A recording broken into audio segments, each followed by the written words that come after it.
देख रहे हैं इंडिया का नंबर 1 चैनल नव भारत प्राइम न्यूज, सबसे तेज सबसे आगे। पूर्व राष्ट्रपति रामनाथ कोविंद का उदासीन काश्मीर रमणरीति आश्रम में आगमन हुआ। आश्रम पहुंचने पर संतों और गजराज हाथी ने पूर्व राष्ट्रपति का स्वागत किया।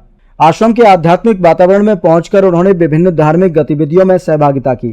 पूर्व राष्ट्रपति रामनाथ कोविंद ने आश्रम में श्री रमण बिहारी भगवान के दर्शन किए और विधिवत पूजा अर्चना कर आशीर्वाद प्राप्त किया।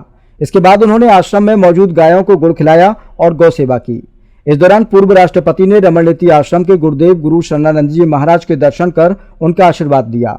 संतों से मुलाकात के दौरान उन्होंने आश्रम के प्राकृतिक और आध्यात्मिक वातावरण की सराहना की। पूर्व राष्ट्रपति रामनाथ कोविंद ने कहा कि आश्रम में आकर उन्हें प्राकृतिक वातावरण के साथ परमात्मा की अनुभूति हुई। उन्होंने आश्रम की आध्यात्मिक शांति और वातावरण की प्रशंसा करते हुए यहाँ कुछ समय और बिताने की इच्छा व्यक्त की।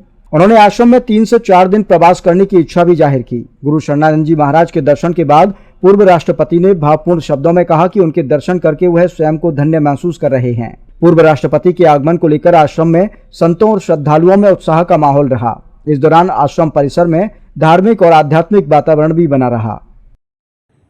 आज श्री उदासीन काश्मीर रमणरीति आश्रम गोकुल में पूर्व राष्ट्रपति महामहिम हमारे श्रीमान रामनाथ कोविंद जी का आगमन हुआ।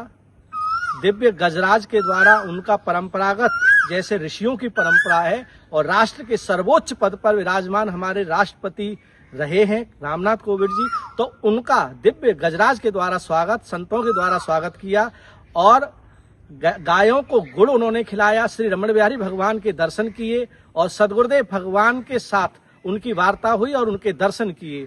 रामनाथ कोविंद जी ने कहा कि मुझे यहाँ आकर के प्राकृतिक और परमात्मा की अनुभूति हुई है और उन्होंने 3-4 दिन प्रवास की इच्छा भी जाहिर की है और कहा कि आपके दर्शन करके मैं धन्य हो गया और मैं अब यहाँ आना चाहूँगा। सदगुरुदेव भगवान ने उनको अनंत आशीर्वाद प्रदान किए।